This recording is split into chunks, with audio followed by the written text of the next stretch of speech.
கத்தாழை மாதிரி இருக்கு. மருள் இதான் ஒரிஜினல் மருள் சார். இதுலேருந்து குரோத்திங் ஆகிட்டே இருக்கும்.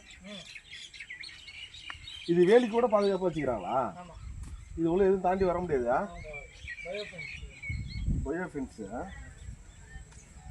அப்படியே அப்படியா கிட்ட வாங்க. மருள் இதோடைய அது வேறு விளைச்ச வரும் அப்படியே. மருள் பிளான்ட். இங்கே ஃப்ளவராண்ணா? இது ஃப்ளவர்.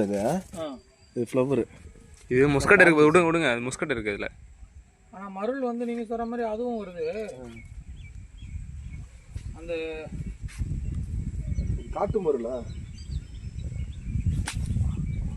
ஆனால் நீங்கள் சொல்கிற மாதிரி மருள் போட்டாக்கா அதுதானே வந்து நிற்கிது. சின்னதாக இல்லை, இதெல்லாம் பெருசு பெருசாகவே இருக்குது கிழங்கு மாதிரி.